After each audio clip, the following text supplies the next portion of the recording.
एक बहुत ही बड़ी इन्वेस्टिगेशन हुई है हाल ही में और वह इन्वेस्टिगेशन की गई international consortium of investigative journalist ने। और उन्होंने जो इन्वेस्टिगेशन दी उसको नाम दिया उन्होंने पंडोरा पेपर्स। पंडोरा पेपर्स एक ऐसी इन्वेस्टिगेशन आई जो कि अब तक की बहुत ही बड़ी इन्वेस्टिगेशन मानी जाती है, जिसमें दुनिया के बहुत ही नामी लोग आपके एक्सपोज हुए। आखिरकार ये लोग क्यों एक्सपोज हुए, क्या मैटर रहा, क्या ऐसा रीजन रहा कि इतनी बड़ी इन्वेस्टिगेशन यहां पर कैरी आउट की गई और वो भी दुनिया भर के जर्नलिस्ट के द्वारा, उसी के बारे में आज मैं आपको बताऊंगा। उम्मीद करता हूं आपको यह सेशन जरूर पसंद आएगा और इंफॉर्मेटिव लगेगा। पंडोरा पेपर्स, जैसा आप सामने देख सकते हैं, ये एक वेबसाइट है international consortium of investigative journalist की। इन्होंने अब तक की जर्नलिज्म की हिस्ट्री में सबसे लार्जेस्ट इन्वेस्टिगेशन किया और पूरी पूरी दुनिया के एक प्रकार से फाइनेंशियल सिस्टम को, जिसके लूप होल्स को यहां पर किया जा रहा था यूटिलाइज, दुनिया के बड़े बड़े पॉलिटिशियंस और पर्सनैलिटीज के द्वारा, सेलिब्रिटीज के द्वारा, जिसमें इंडिया के भी बहुत सारे पर्सनैलिटीज के नाम सामने आए हैं। और अब यहां पर आपको लेकर चलता हूं कुछ और इससे रिलेटेड इंफॉर्मेशन पे। तकरीबन इस जो इन्वेस्टिगेशन में सामने आई तकरीबन 12 मिलियन फाइल्स, 12 मिलियन फाइल्स यहां पर लीक हुई। इस पूरे के पूरे इन्वेस्टिगेशन में तकरीबन 600 जर्नलिस्ट शामिल थे। 150 ऐसी ऑर्गेनाइजेशंस की इन्वेस्टिगेशन की और 117 कंट्रीज को यहां पर पूरी की पूरी इन्वेस्टिगेशंस को कैरी आउट किया गया। इतनी बड़ी इन्वेस्टिगेशन थी, आप सोच सकते हैं कितनी बड़ी इन्वेस्टिगेशन हो सकती है। अब आखिरकार इन्वेस्टिगेशन किया क्यों गया, इसके ऊपर समझिए। ये इन्वेस्टिगेशन बेसिकली किया गया ऐसे लोगों पे जो लोग टैक्स बचाने के लिए अपना जो फंड है, जो कमाया हुआ धन है, वो किसी और देश में इन्वेस्ट करते हैं। अब आप सोच रहे होंगे कि सर इस तरह की इन्वेस्टिगेशन या फिर इस तरह के जो पैसा दूसरे देशों में भेजा जाता है या हम वहां इन्वेस्ट करते हैं, ये चीजें तो पहले भी हम सुनते आ रहे हैं, मगर इस न्यूज में ऐसा क्या खास बात है। देखो, पहले बहुत बार आपने सुना होगा कि उस पर्टिकुलर बैंक में, स्विट्जरलैंड के बैंक में, वहां पर उस बैंक में, यहां पर फॉरेन बैंक में, यहां पर पैसा आपका पार्क कर दिया गया, पैसा आपका भेज दिया गया, वहां के अकाउंट में पैसा पड़ा है और उसके नाम भी आपके आए ना आए दिन सामने आते रहते थे। और हमारी गवर्नमेंट ने भी कहा कि हम इस इलीगल पैसे को भारत में वापस लाएंगे। ठीक है, ऐसी बहुत सारी चीजें की गई और कही भी गई और इंप्लीमेंट भी हुई काफी हद तक। मगर अब किसी भी एक इंसान को या ऑर्गेनाइजेशन को अगर कुछ ना कुछ ऐसा आपने नुकसान पहुंचाया है, उसकी फंडिंग को आपने एक प्रकार से खत्म किया या फिर जो फंड उसने ट्रांसफर किया उसको खत्म किया, तो कोई ना कोई तो अल्टरनेटिव ढूंढना ही पड़ेगा। जैसा कहते हैं ना कि आविष्कार जननी है, आई थिंक वो कुछ ऐसी कहावत है। ठीक है, एग्जैक्ट मैं बोल नहीं पा रहा उसको। सो आवश्यकता ही आविष्कार की जननी है, राइट, ऐसा कुछ ही था। सो उसी तरह से अब कुछ नया यहां पर दुनिया भर की पर्सनैलिटीज, जो रिच क्लास के लोग हैं, उनके द्वारा कुछ नया कुछ लाने की कोशिश की गई और इसी चीज को यहां पर पंडोरा पेपर्स या फिर यूं कह लीजिए, जो ये इंटरनेशनल कंसोर्शियम है, एक ग्रुप है आपका इन्वेस्टिगेटिव जर्नलिस्ट का, इन्होंने एक्सपोज किया।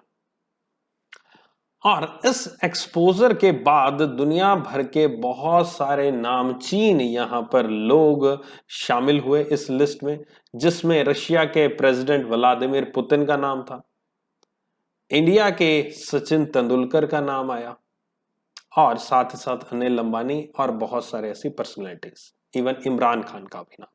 इससे पहले आपने सुना होगा पनामा पेपर्स, पैराडाइज पेपर्स, ये भी कुछ इसी तरह की इन्वेस्टिगेशंस थी, बट वो थोड़े कम लेवल पे थी, कम छोटे दर्जे की इन्वेस्टिगेशंस थी, क्योंकि इन्होंने भी बहुत बड़ा इंपैक्ट आपका दिखाया था। आपको याद होगा सन 2016 में जब आपका पनामा पेपर्स आए थे, तब उस वक्त यहां पर नवाज शरीफ की बेटी का नाम उसमें आया था और नवाज शरीफ को जैसे ही वो पाकिस्तान लौटे थे, उनको अरेस्ट कर लिया गया था, तो वो इसी के लिए था। अब इमरान खान का फिर से इसमें नाम सामने आ रहा है, क्योंकि इसमें डायरेक्टली इमरान खान का नाम नहीं बताया गया है, उन्होंने इनडायरेक्टली बताया कि उनके इर्द गिर्द जो लोग काम करते हैं उनका नाम। चलिए, वो हमारा मैटर नहीं है हमारा जानने का। फिलहाल ये लोगों के नाम जो आए हैं, ये लोग ऐसा क्या किया इन्होंने, ये समझो। अब इंडियन एक्सप्रेस का ये आर्टिकल है, इसमें पूरा का पूरा एक बहुत ही अच्छे से इस चीज को एक्सप्लेन किया गया, क्योंकि इंडियन एक्सप्रेस जो है ये एक प्रकार से इसी का ही एक पार्ट था। पेंडोरा पेपर्स में जो इंटरनेशनल जर्नलिस्ट थे, इसी में एक इंडियन एक्सप्रेस ने भी काफी अहम रोल प्ले किया।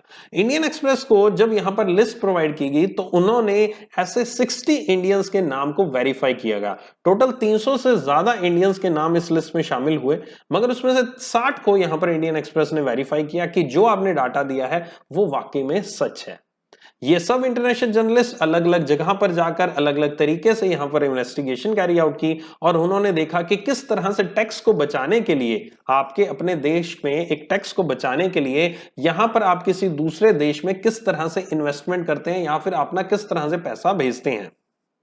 जैसे मैंने आपको बताया, इसमें तकरीबन 11.9 मिलियन यानी कि 12 लाख तकरीबन यहां पर फाइल्स जो है वो लीक हुई, यानी कि जो पेपर वर्क था जिसके थ्रू यहां पर फंड एक जगह से दूसरी जगह भेजा जा रहा था या वहां पर आपका टैक्स बचाने के लिए किया जा रहा था, तो वो सब ऑब्वियस है कहीं ना कहीं तो वो नोटेड होगा, कहीं ना कहीं तो उसकी फाइल्स बनी होंगी, तो ऑब्वियस है वो चीज आपकी लीक की गई। और इसमें यहां पर सबसे एक बड़ा रोल आया यहां पर 29,000 ऐसी of the shelf companies and the private trust का, जिनको इस काम के लिए चुना गया। तकरीबन मैंने आपको बताया था 380 इंडियन पर्सनालिटीज इसमें शामिल हुई, जिसमें यहां पर 60 को यहां पर वेरीफाई किया गया इंडियन एक्सप्रेस के द्वारा। एंड ऑल्सो यहां पर जो एक सबसे बड़ा अहम रोल प्ले किया गया, आखिरकार ये जो what do Pandora papers reveal, ये मैंने सब आपको वैसे बता दिया है कि आखिरकार ये क्यों किया गया। कि आपके पास पैसा है, अगर आप कुछ कमा रहे हैं तकरीबन 10 लाख रुपए या 50 लाख रुपए आप कमा रहे हैं, तो उस पर आप बहुत ही हैवी टैक्स इंडिया में आपको देना पड़ता है। ठीक है, तकरीबन आप मान के चलिए 30 से 40% तक टैक्स आपको पे करना पड़ता है। तो इस 30-40% को अगर मैं कहूं कि आपको चुकाना नहीं पड़ेगा, आप पैसे को किसी ऐसी जगह पे इन्वेस्ट कर दीजिए जहां पर आपको ये 30-40% के बजाय आपको 10% ही देना पड़े, तो आप तो हाँ कर दोगे। ठीक है, इसके अब दो तरीके हैं यहां पर करने के। ये कैसे किया जा सकता है, बेसिकली ये चीज की कैसे जा सकती है। इस चीज में या तो आप ऐसा कीजिए कि आपने कोई किसी को सर्विस दी, आपने किसी के साथ एक टाई अप किया कि हाँ ये चीज आप मैं आपके लिए करूंगा, इसके बदले आप मुझे पैसा दोगे। नॉर्मल जैसे मैं यहां पर पढ़ा रहा हूं, कोई मुझे कहता है कि मैं आपको पैसा दूंगा, तो जो पैसा मुझे दिया जा रहा है मैं वो पैसा अपने यहां पर इंडिया के किसी अकाउंट में ना लेकर मैं उनको कहूं कि बाहर मेरे विदेश के किसी अकाउंट में डायरेक्टली आप जमा करा दीजिए, मुझे नहीं पता कैसे कराएंगे मगर करवा दीजिए, वो किया जा सकता है। या फिर मैं अपना जो पैसा है वो मैं अपने अकाउंट में ना लेकर कैश में करूं और कैश को फिर से मैं किसी इस तरह से किसी ऐसे मीडिएटर के थ्रू विदेश में पार कर दूं जिससे मेरी यहां की इंडिया की टैक्स लायबिलिटी ना बने। तो ये कुछ तरीका है जिससे ये चीज पॉसिबल होती है और की जा रही है। बीच में कुछ भी मीडिएटर को कमीशन देके आप अपना फंडिंग वहां पर बाहर भिजवा देते हैं। इसमें एक बहुत ही बड़ा रोल जो देखने को मिला वो मिला ट्रस्ट्स का। ओके, ट्रस्ट इस बार जैसे मैंने आपको पहले बताया कि पहले भी ये चीजें होती रहती हैं, मगर इस बार पंडोरा पेपर्स में जो सबसे ज्यादा चीज देखने को मिली वो मिली ट्रस्ट की। अब ट्रस्ट क्या है? ट्रस्ट को आप एक प्रकार से कहते हैं कि किसी चीज पे ट्रस्ट करना, विश्वास रखना, ये कुछ वैसा ही है। ट्रस्ट एक प्रकार की ऑर्गेनाइजेशन होती है जो कि काम करती है किसी भी तरह के किसी सोशल वर्क के लिए, सोशल वर्क के लिए। जी हाँ, यहां पर सोशल वर्क इंडिया में ही एक इंडियन ट्रस्ट एक्ट है जिसके तहत इसको डिफाइन भी किया गया है, और इस ट्रस्ट में यहां पर ये काम करते हैं सोशल सर्विसेज के लिए। आपने बहुत सारी ऑर्गेनाइजेशंस ऐसी देखी होंगी जो सोशल सर्विस करती हैं। अब यहां पर इसी तरह के कुछ ट्रस्ट यहां पर बनाए गए विदेशों में बनाए गए। बहुत सारी ऐसी कंट्रीज हैं जिनके नाम यहां पर आप देख सकते हैं, लाइक द टैक्स हेवंस जिनको कहा जाता है, यानी कि वहां पर टैक्स बहुत कम लगता है। समोया है, बिलाइज है, पनामा है, ब्रिटिश वर्जिन आइलैंड है, इवन सिंगापुर और न्यूजीलैंड भी है। ठीक है, सो ये कुछ ऐसी कंट्रीज है जहां पर टैक्स आपका काफी कम लगता है और इनको टैक्स हेवन यानी कि वहां पर आप इन्वेस्टमेंट कर सकते हैं पैसा। ऐसी कंट्रीज को चुना गया और वहां पर ट्रस्ट बनाए गए। वहां पर ट्रस्ट बनाने का मतलब क्या हुआ? वहां पर ट्रस्ट बनाने का मतलब यह हुआ कि उस कंट्री में ट्रस्ट बनाया। ट्रस्ट के बेसिकली 3 पार्ट होते हैं। पहला पर्सन ऐसा होता है जिसको हम सेटलर कहते हैं। सेटलर का मतलब होता है जिसने आपका ट्रस्ट को सेटअप किया है, जिसने क्रिएट किया है उस ट्रस्ट को। यानी कि वो बहुत ही अच्छा एक सोशल काम करने जा रहे हैं, सोशल वर्क करने जा रहे हैं, उसके लिए उन्होंने एक ट्रस्ट बना लिया, एक ऑर्गेनाइजेशन बना ली जिसको नाम उन्होंने ट्रस्ट दिया। सेटलर जिस पर्सन ने बनाया। दूसरा पर्सन कहलाता है ट्रस्टी, जो कि वहां का पर्सन होगा और वहां पर रहकर उस पूरे पूरे ट्रस्ट को मैनेज करेगा। और तीसरा पर्सन होगा बेनिफिशियरी, ये कोई भी हो सकता है, ये आप जैसे मेरे जैसे लोग हो सकते हैं जिन तक वो सर्विस या जिनको वो सोशल सर्विस प्रोवाइड की जाएगी। अब यहां पर केस कैसा हुआ कि अब आप सोच रहे हो कि सर ट्रस्ट तो आपका कर दिया गया, ट्रस्ट तो बना देंगे, तो ऑब्वियस है, ठीक है सर, अच्छी बात है, ये तो फिर ट्रस्ट किया, सोशल वर्क किया, तो क्या बुरा है इसमें। मगर बुरी चीज यहां पर यह की गई कि सेटलर जो पर्सन था, यानी फॉर एग्जांपल मैं सेटलर था वहां पर, और मैंने वहां पर किसी पर्सन को ट्रस्टी बना दिया और दूसरे देश में ट्रस्ट एस्टेब्लिश कर लिया, और वहां पर जो मैंने बेनिफिशियरी बनाया वो अपने ही किसी फैमिली मेंबर को बना दिया, या अपने ही किसी बेटे को बना दिया, अपने ही बच्चों को मैंने बेनिफिशियरी क्रिएट कर दिया। तो मैंने जो मेरी टैक्स लायबिलिटी थी उसको बचाया। कैसे बचाया कि मैंने जो अर्न किया उसको मैंने विदेश में भेज दिया, वहां पर मैंने ट्रस्ट बनाया, मैंने ये दिखाया कि मैं तो इसको कुछ नहीं कर रहा, ये तो मेरा पैसा है ही नहीं, मैंने तो शो ऐसा किया, ये पैसा तो ट्रस्ट का पैसा है। मैंने जो पैसा कमाया, मैंने जिस पर्सन से वो पैसा लेना था, मैंने उसको कहा कि विदेश में ये ट्रस्ट मैंने बनाई हुई है, इस ट्रस्ट में आप पैसा इन्वेस्ट कर दो, इस ट्रस्ट में आप पैसा दे दो। ठीक है, उस पर्सन ने उस ट्रस्ट में एज अ डोनेशन वो पैसा दे दिया, डोनेशन चला गया, एक तो डोनेशन आ गई, दूसरी चीज मुझे डायरेक्ट टैक्स नहीं लगा, ट्रस्ट पे टैक्स लगता नहीं है इतना ज्यादा, और खासकर ऐसी कंट्रीज में तो बिल्कुल भी नहीं लगता। और ट्रस्ट के थ्रू ये पैसा किसको मिला, ट्रस्ट ने ये पैसा in the terms of the social service ये पैसा दे दिया बेनिफिशियरी, जो कि मेरा ही बेटा, मेरी ही बेटी या मेरे ही कोई फैमिली मेंबर था।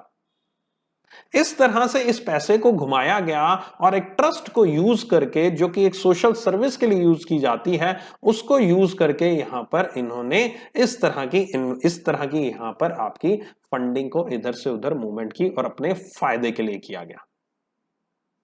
और इसमें बहुत बड़े नाम मैं पहले भी बता चुका हूं, ये आप देख रहे हैं, इवन अनिल अंबानी का नाम सामने आया है यहां पर आपका, और इवन यहां पर एक सचिन तेंदुलकर का नाम यहां पर पढ़ सकते हैं आप। इवन आपके यहां पर एक और नाम दिख रहा होगा, किरण मजूमदार शो के हस्बैंड, बाइकॉन कंपनी के जो मालिक हैं, उनका नाम सामने आया। सो यही चीज अब ओवरसीज में एस्टेब्लिश की जाती हैं, टैक्स डिपार्टमेंट से बचने के लिए किया जाता है, और बिल्कुल एकदम एक सेपरेट रहता है सब चीजें। और इवन मैं ये कहूं, देखो, और इंडिया में आपको किसी और को, मान लीजिए आपको किसी को पेमेंट करनी है, ये रियल एस्टेट का एग्जांपल है, बहुत अच्छा एग्जांपल है ये वाला रियल एस्टेट वाले का, कि रियल एस्टेट फर्म है, उसने क्या किया, उसने इंडिया में किसी को फंड देना है, पैसा देना है, उसने यहां पर कह दिया मेरे पास पैसा नहीं है, जबकि अपना पैसा किसी तरह से ऐसे ट्रस्ट में बाहर दे दिया, और वहां पर जाके उसने उस ट्रस्ट को यूज करके बेनिफिशियरी अपने किसी फैमिली मेंबर को बनाया और वो पैसा दे दिया, और यहां पर कह दिया मैं तो कंगाल हो गया, जैसा कुछ नीरव मोदी के केस में हुआ, या बहुत सारे ऐसे लोग करते हैं। ठीक है, तो ये ट्रस्ट का खेल बहुत बड़ा, एक बहुत ही नया इसमें सामने आया। और इवन अब आप ये भी देख रहे होंगे कि आजकल एनआरआईज बहुत हो रहे हैं। आप एक बिजनेस पर्सन है और अपने बेटे को एनआरआई बना देते हैं। क्यों बना देते हैं? क्योंकि विदेश में तो टैक्स बहुत कम है, और बेटे को वहां पर आपके एसेट ट्रांसफर कर दिया जाती है, वो एनआरआई है और आप यहां पर है, तो बेटा एंजॉय कर रहा है, आप एंजॉय कर रहे हैं। एक ही बात है, कल को आप वहां पर मूव कर जाओगे तो आप भी उसी पैसे को एंजॉय करोगे जो आपने यहां से वहां ट्रांसफर किया था। ठीक है, और इसी तरह के बहुत सारे टैक्सेस को आप बचा सकते हैं। इवन एक बहुत अच्छा पॉइंट इसमें लिखा हुआ है, ये बहुत जरूरी पढ़ना आप लोग इसको। That is the India is a capital controlled economy, individuals can invest only $250,000 a year under the Reserve Bank of India liberalized remittance scheme। Individual एक $2.5 लाख पर ईयर ही इन्वेस्ट कर सकता है आपका लिबरलाइज्ड रेमिटेंस स्कीम के तहत, यानी कि fund भेज सकता है। तो इसी चीज को यहां पर बचने के लिए बिजनेस पर्सन ने क्या कहा, उन्होंने एनआरआई का दर्जा ले लिया। वो एनआरआई बन गए। यहां पर किसी भी ऐसी कंट्री में जाकर वहां का पासपोर्ट लेना बहुत मुश्किल नहीं है। लाइक द समोआ हुआ, इस तरह की बहुत सारी छोटी छोटी आइलैंड कंट्रीज हैं, ब्रिटिश वर्जीनिया, जहां पर आप जाकर पासपोर्ट, वीजा वगैरह एनआरआई बन सकते हैं। तो अब एनआरआई को क्या है, एनआरआई यहां पर $1 मिलियन रेमिट कर सकता है अपनी इनकम से आउटसाइड इंडिया। और अब वहां पर यहां पर आप 30% के टैक्स स्लैब में आएंगे और वहां पर तो आपको बहुत ही कम टैक्स देना पड़ेगा। वहां की तो कंट्रीज कहती हैं, आइलैंड्स कहते हैं कि आओ यहां पर इन्वेस्ट करो आप, हमें फंडिंग मिलेगी, हमारे पास पैसा आएगा और हम डेवलप हो पाएंगे। ठीक है, तो ये सब चीजें आपके सामने यहां पर है और कुछ और चीजों के ऊपर आपको लेके चलता हूं। ये एक और गार्जियन वेबसाइट ने भी बहुत ही एक ब्रिलियंट, एक बहुत ही अच्छा एक आर्टिकल दिया जिसमें उन्होंने कुछ ये शो किया। The most significant offshore leak to date was 2016 में जो पनामा पेपर्स आए, जिसमें 2.6 टेराबाइट्स का डाटा लीक किया गया।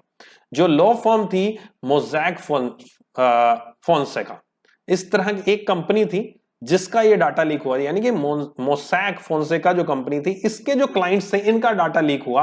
कि ये एक्चुअल में ये सब चीजें जो होती है ना, ये ऐसा नहीं है कि कोई भी कर सकता है, आप कर सको, मैं कर सकूं, ऐसा नहीं होता। ये सब चीजें पॉसिबल होती हैं, कोई ना कोई ऐसे पर्संस होते हैं जिनको इस तरह के लूप होल्स का पता होता है। लाइक दी आपके, मैं डायरेक्टली नहीं कहना चाहूंगा but still there are many professionals like the chartered accountants are there, many other people are there who are involved in this. जो बड़ी बड़ी कंपनीज बनाकर बैठे हैं, उनका काम ही यही है कि फंडिंग, जो इनकम है उसको कैसा बचाया जाए। लीगल वे में तो बचाते ही हैं लोगों का पैसा, बट कुछ ना कुछ वो उनकी तरफ उनका रहता है कि हाँ हम किसी और वे से भी आपका टैक्स बचा सके। पनामा पेपर्स की बात की मैंने, पैराडाइज पेपर्स यहां पर आया जिसमें 1.4 टेराबाइट्स डाटा यहां पर लिखा। टेराबाइट्स टीबी एक डाटा का एक मतलब एक साइज है, ठीक है, पैराडाइज पेपर। और उसके बाद यहां पर सामने आया इस बार पंडोरा पेपर्स। अब ये देख लो, पनामा और पैराडाइज में केवल एक फर्म इन्वॉल्व थी, ठीक है, यहां पर मरबुडा की कंपनी इन्वॉल्व थी।